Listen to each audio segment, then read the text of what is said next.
예, 오늘은 이제 고린도전서 15장 12절부터 이제 22절까지 살펴보도록 합니다. 자, 계속해서 이제 12절부터 이제 19절까지는 지난번에도 우리가 단락을 나눠 드렸는데 예수 그리스도의 부활 사실을 증명하는 그런 내용이죠. 증명을 하면서 부활이 없다 하는 자들에게 대해서 이제 반박하는 그런 내용을 이제 다루고 있어요.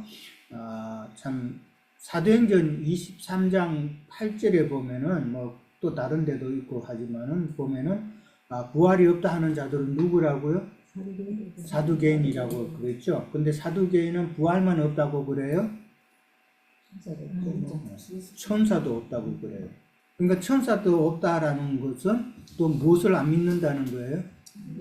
그죠? 영혼을 안 믿는, 영혼세계를, 영을 안 믿는다라는 이야기예요. 그러니까 사두개인들은, 그러니까 사도행전 23장 8절 한번 찾아볼까요? 그게 다 설명이 나왔어요. 23장 8절. 23장 8절.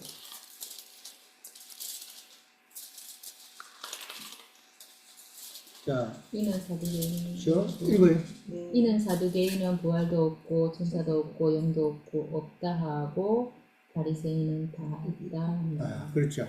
사두개인은 부활만 없다는 게 아니라 천사도 없고 천사도 없으면 그 영의 세계를 부정하는 그런 자들이 이제 사두개인이다라고 그랬는데, 그렇지만은 바리새파 사람들은 또 그것을 다 믿었다라는 것이죠. 예. 그리고 이제 오늘 이제 12절에 보면은 이제 그리스도께서 죽은 자 가운데서 다시 살아나셨다라고 이제 전파가 되었는데, 그러니까 바울이 그렇게 전파를 했죠. 바울의 그 복음의 내용은 그리스도의 죽음과 그 다음에 내가 그리스도를 이제 받아들여야 된다는 것과 그 다음에 그리스도는 부활하셨다라는 것을 이제 많이 이야기를 했죠. 근데 바울만 그랬어요? 사도행전에 보면은, 사도행전 2장에 보면은 처음에 사도행전 초기에는 누가 사역한 게 나와요? 베드로죠? 네. 베드로도 부활을 증거했단 말이에요. 사도행전 2장 24절에 나와요. 네. 거기도 베드로는 예수 그리스도의 부활을 증거했다. 그러니까 바울뿐만 아니라 모든 사도가 부활을 전파했지만은, 그러나 고린도 사람들은 지금 너희 중에서, 그러니까 고린도 사람들이죠. 너희 중에서 어떤 사람들은 어찌하여 죽은 자 가운데서 부활이 없다 하느냐, 부활을 안 믿는다라는 것이죠. 고린도 교회 사람뿐만 아니라 오늘날도 예수, 지난번에도 말씀드렸지만은 예수의 죽음은 십자가의 죽음은 십자가 역사적인 사건으로 믿는데 예수님의 부활을 믿을 수가 없다라는 사람이 너무 많죠. 그거는 이제 반쪽짜리 신앙이다라는 것이죠. 온전한 신앙이 아닌 거죠. 그리고 또 예수님의 부활을 잘못 알고 있는 자들이 또 세상 교회에 많죠. 이게 또 문제잖아요.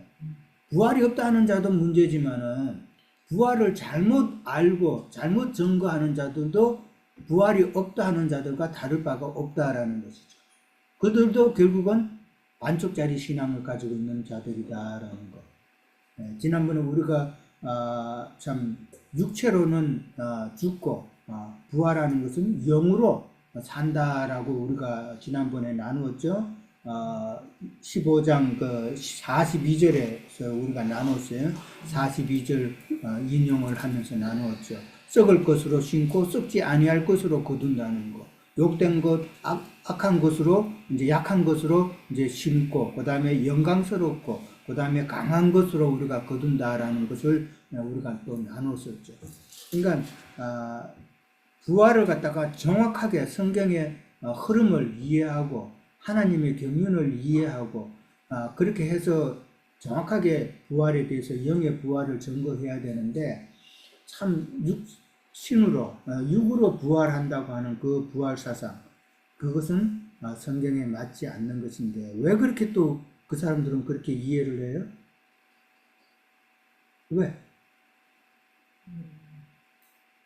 왜 육으로 부활했다고 그렇게 철떡같이 믿고 있을까요?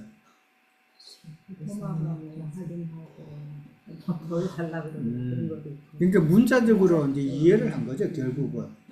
하나님께서 성경은 비밀인데 비밀로 모든 그 부활의 사건 이후의 그 내용들을 비밀로 다 말씀을 하셨는데 그 비밀을 전혀 깨닫지 못했기 때문에 육으로 이해를 할 수밖에 없죠. 우리도 만약에 몰랐다면은 그 육으로 그 예수님이 부활하신 것으로 그렇게 볼 수밖에 없는 상황이죠. 아니에요. 음. 문이 왜 열어놓고 왔어? 음. 아까 들어오면서? 아니, 화장실 문이. 화장실이야. 자, 그 다음에 이제, 바울이 이제, 내 중에 어찌하여 부활이 없다 하느냐라고 사실은 책망하는 거죠. 예, 책망하는 거예요. 바울이 전한 그 부활의 복음을 이제 부정한다는 것이죠. 부활이 없다고 그러면은 사실 지금 우리 신약 교회 시대에 대한 그 하나님의 뜻이 있잖아요. 교회 시대에 하나님의 경륜의 뜻이 있다면 신약 시대에서 하나님께서 어떤 경륜을 베푸실 건가 하는 그 경륜이 사실은 무시되는 거죠. 왜 그래요? 그러니까 신약 시대에 그 있어서 가장 복음의 기초가 되는 것은 십자가의 죽음과 그다음 부활이잖아요. 그러잖아요. 이방인에게 전도될 수가 없죠. 그렇죠. 우리한테까지도 안 오고. 모든 것이 이제 다 안 된다라는, 그러니까 신약 시대에서 하나님이 계획하셨던 하나님의 경륜이 펼쳐질 수가 없다라는 그런 내용이 되겠죠. 자, 그 다음에 이제 13절 갑니다. 13절하고, 그 다음에 15절 하반절하고, 그 다음에 16절을 다시 한번 쭉 봅니다. 같은 내용이죠.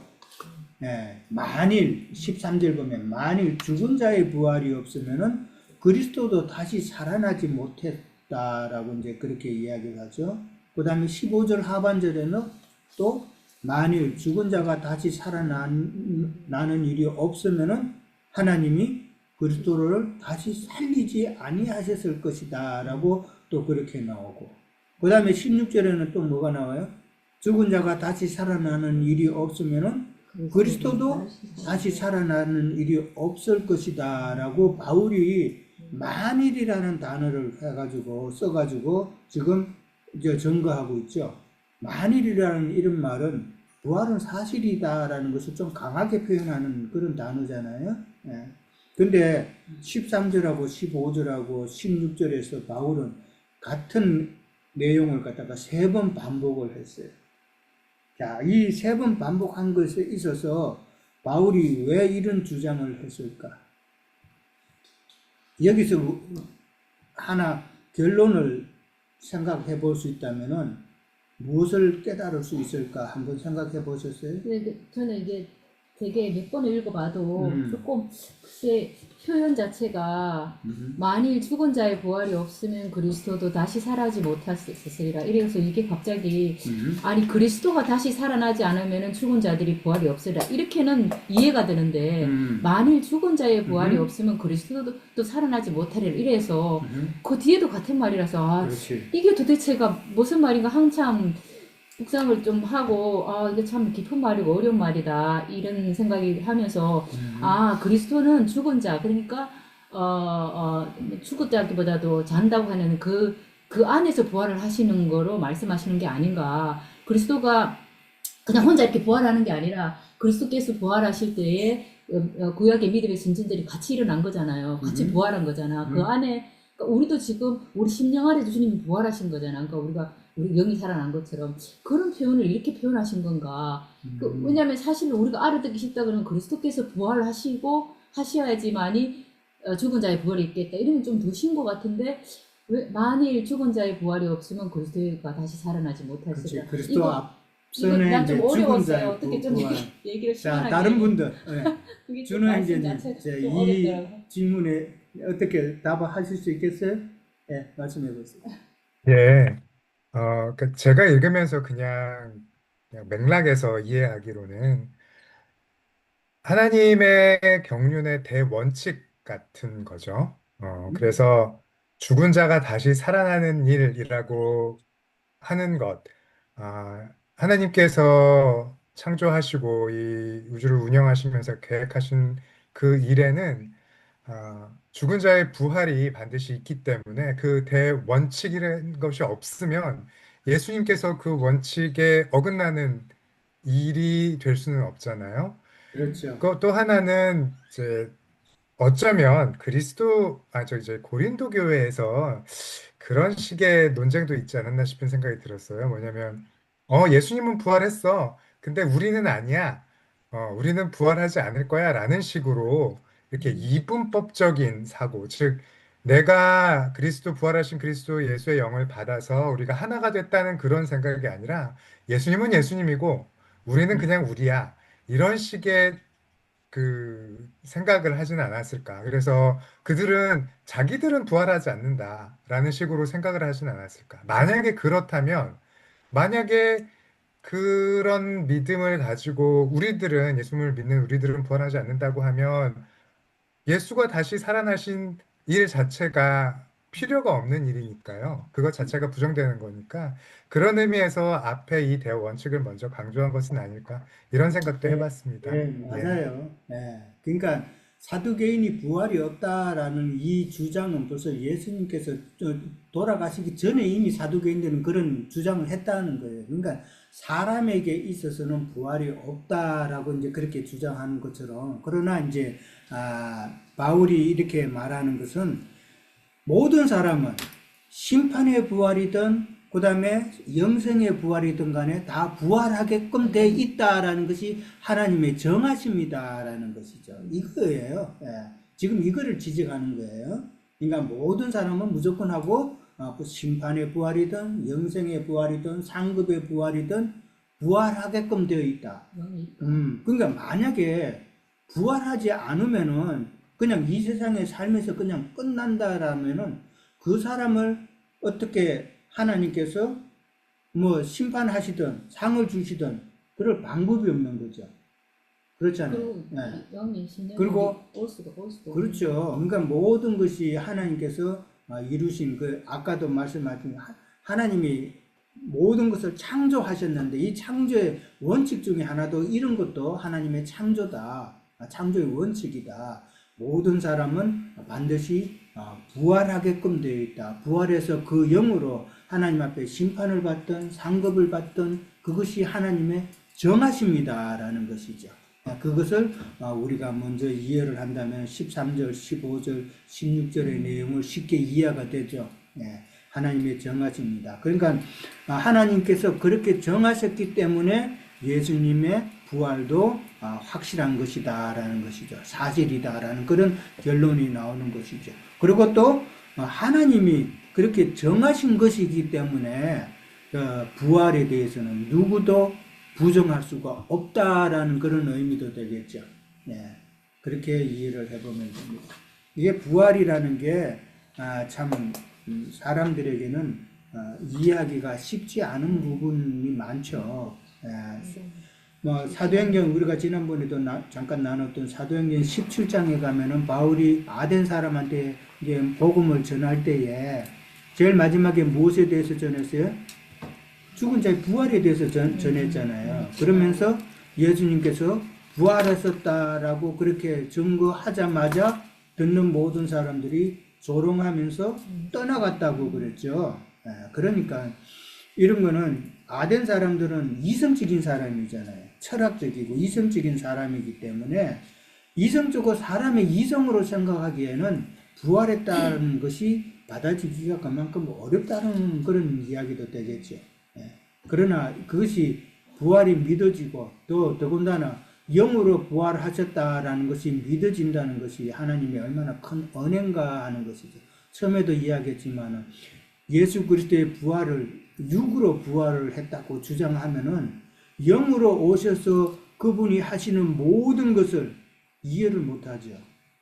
그런 것도 지금 이제 우리 일본 문제가 오늘 이제 또 여러 가지 생각해 볼 게 나오는데, 그러니까 부활에 대해서 온전한 이해가 없으면은 잘못 이해하는 신앙을 잘못 이해하는 그런 것이 많이 생긴다라는 것이죠. 자, 14절하고 15절에 가면은 이제 예수 그리스도의 이제 부활이 만약에 없다면은 이제 바울이 말하는 이제 세 가지 결과가 또 이제 잠깐 언급이 되죠. 부활이 부정된다라고 이제 그런 말은 부활이 없다 하는 경우도 있고 아까 말했듯이 부활이 영의 부활이 아니다라고 그렇게 주장하는 자들은 부활을 부정하는 모든 범주에 속한다라는 것이죠. 근데 바울이 말하는 것은 부활이 만약에 없으면 뭐가 헛것이라고 그래요? 믿음도 헛것이고 복음 전파가 헛것이다라고 먼저 나오죠. 거짓 우리가 전하는 것도 다 헛것이고 그 다음에 믿음도 헛것이고 그 다음에 전하는 자가 다 거짓 증인이 되는 것이다. 그러니까 사실 이거는 복음 전파하는 것도 그렇고 우리가 열심히 믿는데 이 믿음도 그렇고 그 다음에 전하는 자도 다 거짓 증거. 이건 다 뭐 한마디로 뭐 하는 거예요 지금? 헛수고하는 거죠. 네, 헛수고하는 거죠. 특히 이제 부활이 없다라고 이제 그렇게 말하면은 신약의 그 내용들이 다 사실은 무너지는 거예요. 부활의 죽음과 부활의 기초에서 복음의 뼈대가 다 세워졌는데 부활이 없다 그러면은 그 뼈대가 다 무너지는 것이다. 그렇게 볼 수 있죠. 자, 그 다음에 이제 오늘 1번 문제, 10가지 정도를 이제 만약에 부활이 없을 경우에는 어떤 결과가 일어날 것인가 좀 더 구체적으로 이제 한번 살펴보기를 원해서 이제 1번 문제를 그렇게 냈어요. 자, 누가 돌아가면서 뭐 한두 개씩이라도 먼저 해보실래요? 여기 성경 말씀 찾은 거죠. 예, 찾은 거. 마태복음 22장 32절은 나는 아브라함의 하나님이요 이삭의 하나님이요 야곱의 하나님이로다 하신 것을 읽어보지 못하였느냐. 하나님은 죽은 자의 하나님이 아니요 살아있는 자의 하나님이시니라 하시니. 예. 자, 여기 이제 하나님께서는 산 자의 아니라 살아계신 자의 하나님이다라는 거. 마가복음 12장 27절에도 거기도 보면은 산자의 하나님이다고 되어 있어요. 무엇이 산자예요? 육이 산자예요? 영이 산자예요. 영이 산자. 예. 예. 뭐 육으로 산자의 하나님, 우리 하나님, 살아있는 하나님이다라고 산자의 하나님이라 그러면 이미 죽은 우리 믿음의 선진자들은 그 뭐예요? 영이 산자들의 하나님이다라는 것이죠. 자, 그 다음에 계시록 1장 18절에는 뭐라고 되어 있어요? 곧 살아있는 자라 내가 전에 죽었으므로 볼지어다 이제 세세토록 살아있어 사망과 음부의 열쇠를 가졌느니라. 예, 여기서는 뭐라고 증거해요? 내가 그전엔 죽었다고 그랬죠? 십자가의 죽으심이죠? 그러나 지금은 세세토록 살아있다. 부활하셨다라는 것을 이제 이야기하죠. 그러니까 부활이 없으면은 예수님은 무덤 가운데 그대로 계시는 거예요. 그대로 계실 수밖에 없죠. 예. 자, 그 다음에 또,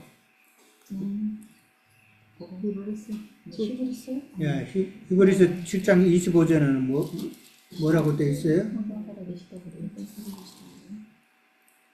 그러므로 자기를 힘입어 하나님께 나가는 자들은 온전히 구원하실 수 있으니 이는 그가 항상 살아계시고 그들을 위하여 간구하십니다. 네, 하나님께 나아가는 자를 주님이 온전히 구원하실 수 있는 이유는 그가 살아나셨기 때문이다라고 그러죠. 네, 살아나셨기 때문인데 살아나지 못하고 죽어 있는 상태가 되면은 하나님께 나아가는 우리 모든 사람들이 온전한 구원을 이룰 수가 없다는 이야기잖아요.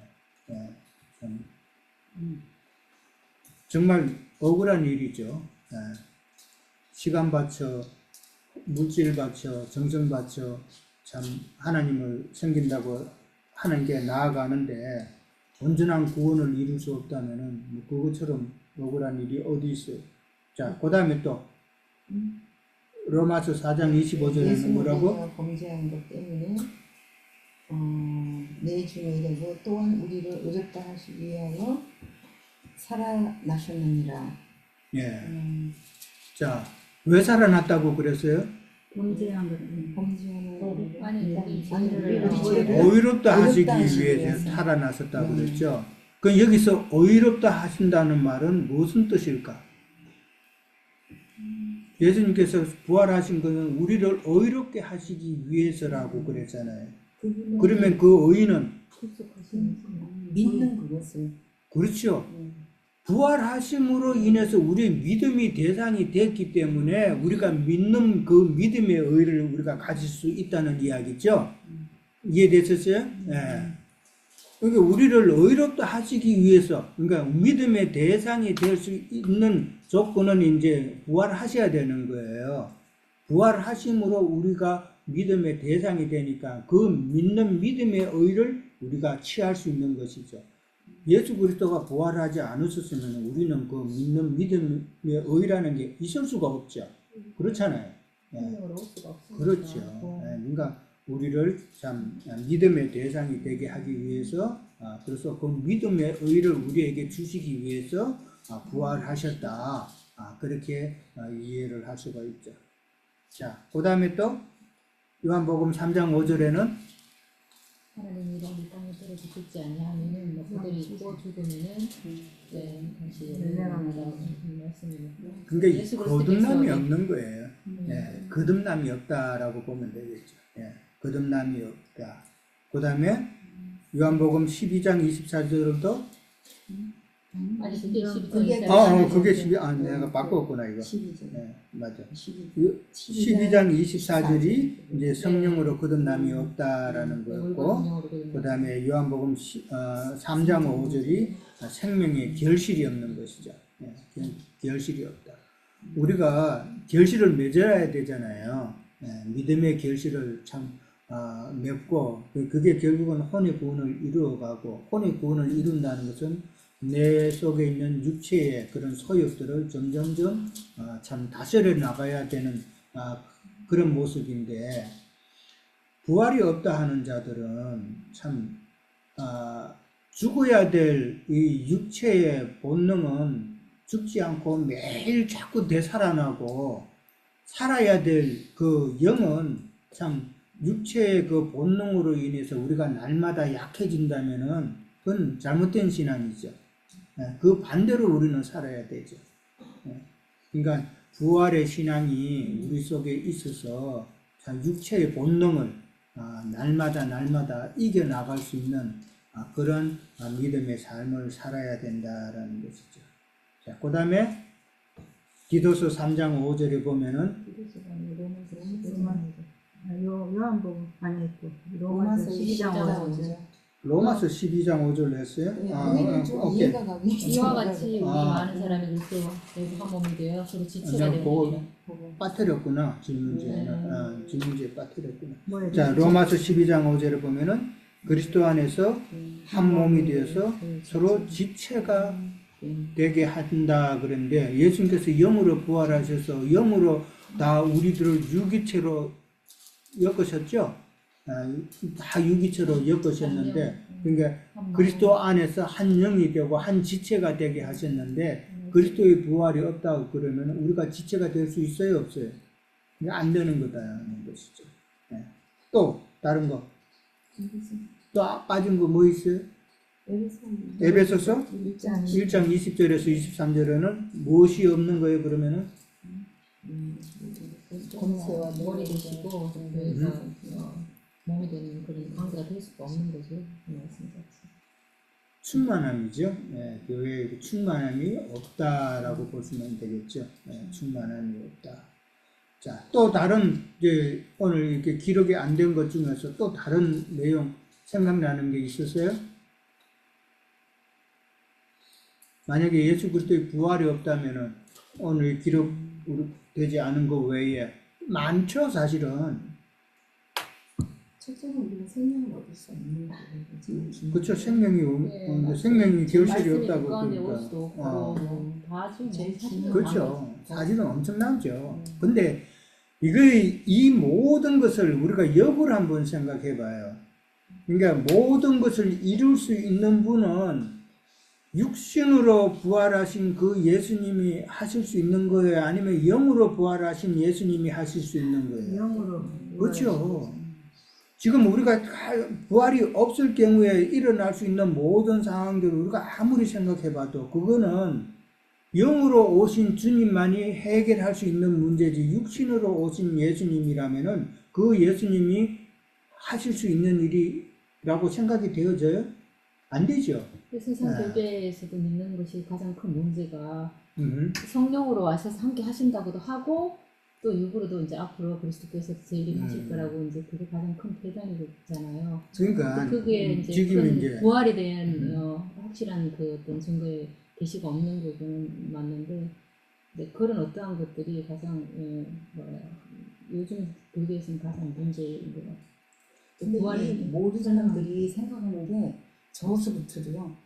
우리가 예수 그리스도를 믿는다고 하면서 2000년에 오신 예수님이 십자가에 돌아가신 그거는 어떤 하나의 추상적인 거, 정말 예수 그리스도가 이 땅에 육신돼서 오셔가지고 죽고 부활하셔서 그 영으로 오신 것을 믿는 게 참 어려워요. 사실은 분리되어 있는 거라.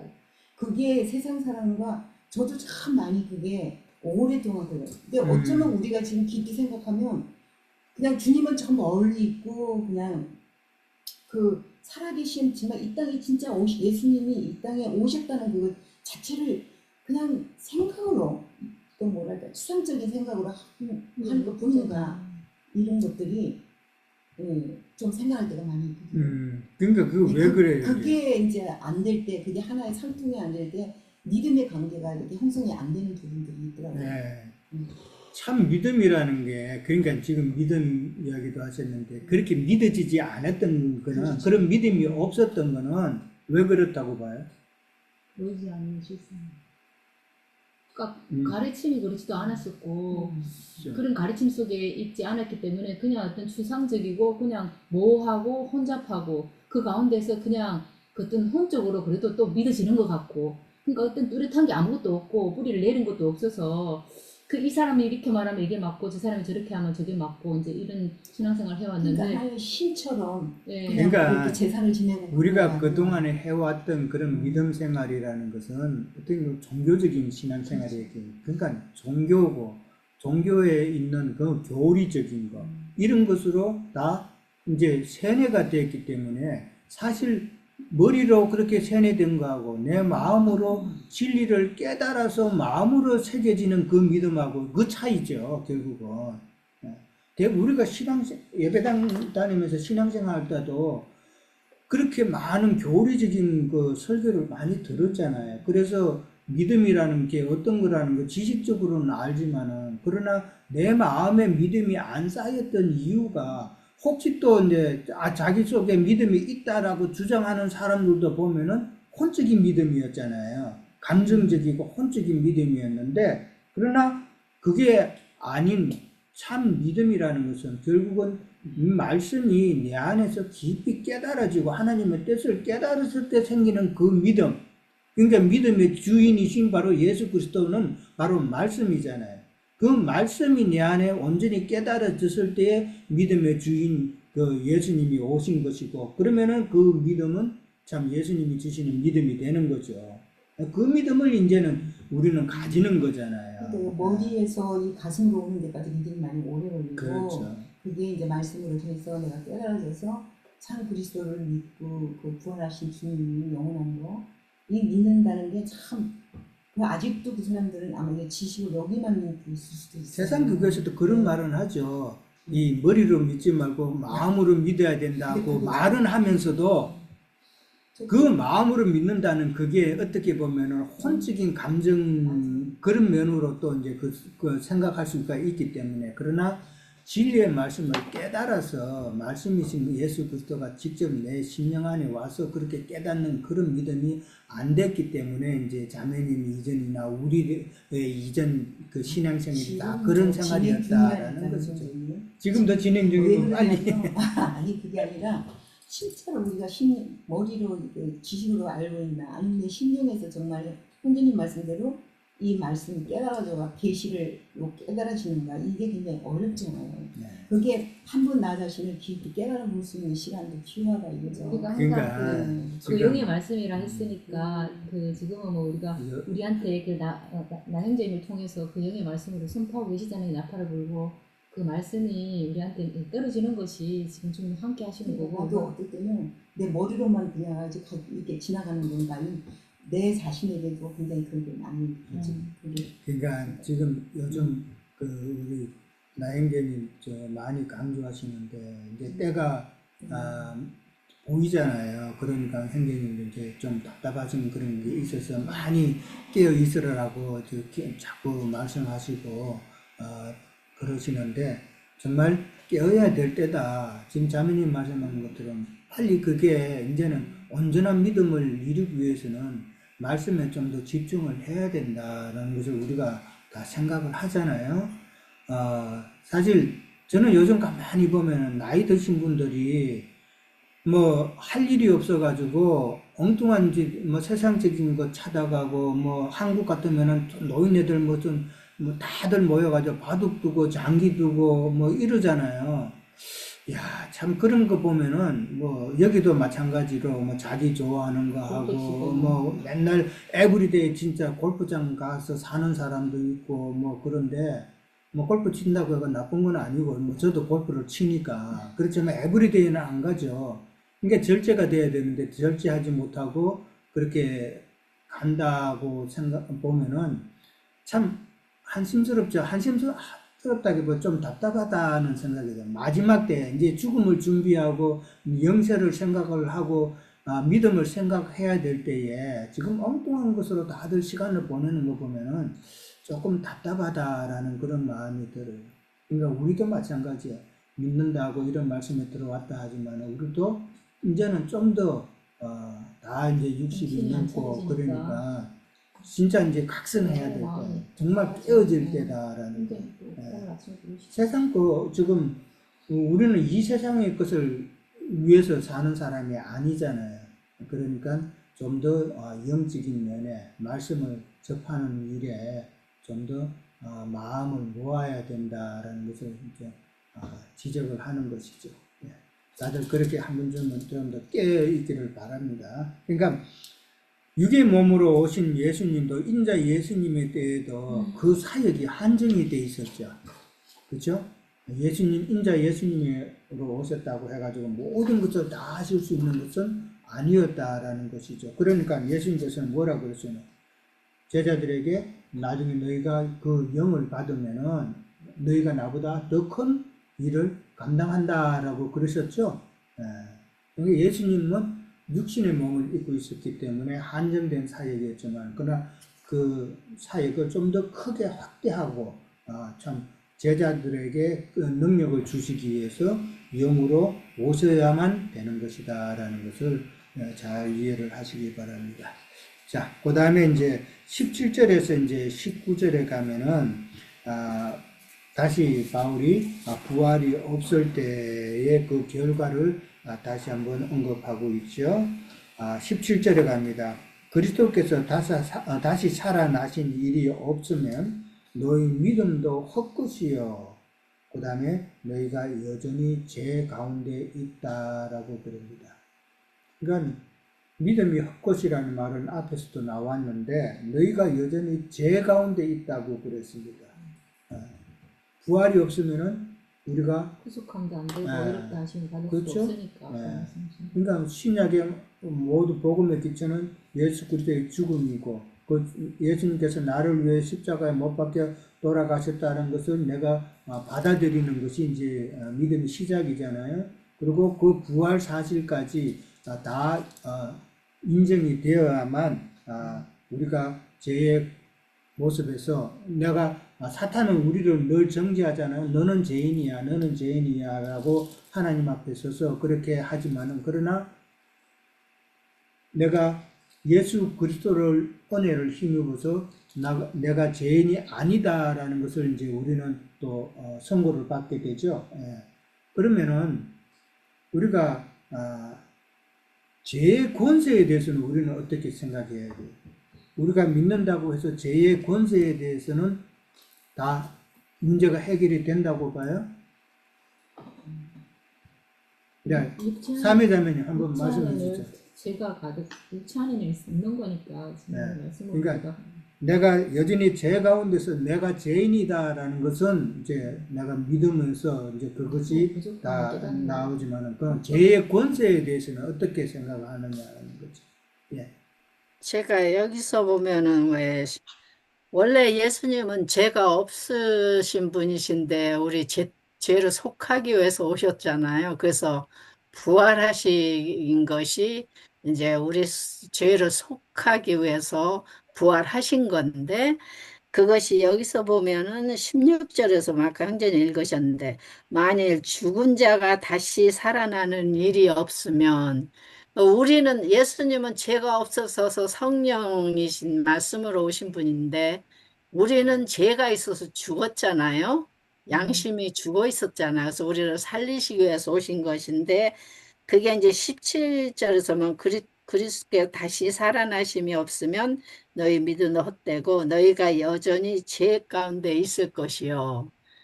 그러니까 첫 열매가 되신 예수님이 먼저는 기필코 부활을 하셔야만이 죄 있는 우리의 죄를 속하시기 위해 그게 이제 하나님의 경륜이잖아요. 그래서 우리의 죄가 먼저는 어, 한 번 속죄로 구속으로 인해서 죄는 주님께서 옛죄는 생각지 않으시고 덮어주시지만 여전히 우리는 육체로 살기 때문에 몸으로 살고 있기 때문에 허물들의 죄를 짓기 때문에 그거는 이제 속건죄로 교회 생활 안에서 내가 양심 안에서 이제 우리가 그 죄를 생각나게 하는 거잖아요. 양심에서 죄를 짓는 거잖아. 바깥으로 우리는 죄를 안 짓지요. 그래서 양심에서 어떤 예를 들어서 뭐 지체를 미워한다든가 그런 일이 없겠죠. 미워하는 그러니까 이제 교회 생활 하다 보면 여러 다툼도 있고 이제 내 속으로는 아이 어제래 하는 아니면 남편 뭐 자식들하고도 그런 어떤 육신의 생각이 여전히 우리 속 혼적인 생각이 있기 때문에 그것을 속건제로 매일매일 주님께 주님 내가 이렇게 또 이런 육신의 생각을 가졌네 하고 씻기면은 주님께 우리를 다 씻겨주시지요. 그때 용서를 내가 속건제로 주님께 용서를 구하면 그때 씻겨지기 때문에 우리는 날로 새로워져서 온전히 주님 품으로 가게 될 때 이 몸이 그냥 살다가 죽을 때도 우리 속 생명은 온전해져서 주님께 가야 이기는 자가 되는 것이고 뭐 또 나중에 이제 추수에 대해서 마지막 추수에 대해서 나오는데도 이제 기필코 나 주님 위해서 내 몸을 바칠 때 그때도 우리 생명 안에서는 온전케 돼서 죄가 완전히 없어져야 주님을 보는 것이잖아요. 그래서 우리가 요한일서 4장에서 제가 잠깐 읽어볼까요? 4장 1절에서 6절까지 사랑하는 자들아 영을 다 믿지 말고 오직 영들이 하나님께 속하였나 분별하라. 많은 거짓 선지자가 세상에 나왔음이니라. 이로써 너희가 하나님의 영을 알지니 곧 예수 그리스도께서 육체로 오신 것을 시인하는 영마다 하나님께 속한 것이요 예수를 시인하지 아니하는 영마다 하나님께 속한 것이 아니니 이것이 곧 그리스도의 영이니라. 오리라 한 말을 너희가 들었거니와 지금 벌써 세상에 있느니라. 자녀들아 너희는 하나님께 속하였고 또 그들을 이기었나니가 있잖아요. 이거 꼭 우리 속에서 어, 허물들을 이겨야만이 된다는 걸 말씀하시는 거잖아요. 그래서 우리 속하였고 그들이 이기었나니 이긴다는 것은 우리 속에서 사단이 자꾸 참소를 하는 것들을 이겨야 된다는 것이 영으로. 그래서 이겼네. 이는 너희 안에 계시니가 세상에 있는 자보다 크심이라. 그들은 세상에 속한 거로 세상에 속한 말을 하매 세상에 그들의 말을 듣느니라. 우리는 하나님께 속하였으니 하나님을 아는 자는 우리의 말을 듣고 하나님께 속하지 아니한 자는 우리의 말을 듣지 아니하나니 진리의 영과 미혹의 영은 이로써 아느니라. 그래서 예수님께서 부활하신 후에 다시 또 부활을 두 번 부활이 있잖아요. 예수님은. 그래서 우리로 다시 부활하기 위해서 주님은 그래서 육체로 오신 이 말은 주님 지금 그리스도께서는 믿는 우리들 안에 살고 계시다는 것 시인하는 영마다 하나님께 속했다는 것이죠. 네, 그렇죠. 네, 여기까지 하겠습니다. 네. 우리 속에 심령에 예수 그리스도의 영이 있다. 그것은 뭘로 분별이 돼요? 내가 내 심령에 지금 예수 그리스도의 영이 있는가 없는가 분별하여 보라 그랬는데 그 말씀이 믿어지고 또 말씀이 그렇죠? 분별하여지고 깨달아지고 그 방법은 없다는 말씀이죠. 것이지. 예. 진리의 말씀으로 계시된 말씀으로 깨달아지고 그리고 우리를 간섭하시고 하나님의 뜻대로 그렇게 온전히 그렇게 이해하고 있느냐라는 거죠. 근데 그럴 때 그리스도의 영이 우리 안에 있으면은 우리의 삶보다는 우리의 주장보다는 참 주님이 이끄시는 대로 그렇게 갈 수가 있는 것이고 그러한 삶을 살아야 되죠. 이제 그리고 이제 이렇게 우리가 예수를 믿음으로 해서 죄 구속함을 받았다 그러지만은 죄가 완전히 없어진 건 아니다라는 것이죠. 육체 안에 우리 안에 그렇게 두신 것은 죄의 권세에 대해서 우리가 싸워야 되는 부분이다라는 것이죠. 죄의 권세까지는 우리는 다 이기기 때문에 이게 한번 예수 믿으면은 이제 우리의 죄는 아무 없다라고 그렇게 주장하는 사람들이 있잖아요. 그렇게 어떻게 수 있어? 그렇게 주장해서는 안 된다. 이기는 자로. 그러니까 우리가 죄의 권세를 남겨둔 것은 우리의 육체 안에 남겨두신 것은 우리가 이제 믿음으로 싸워야 될 부분이다라는 것을 이야기하는 것이죠. 예. 자, 첫째 시간 일단 여기까지만 하겠습니다. 예.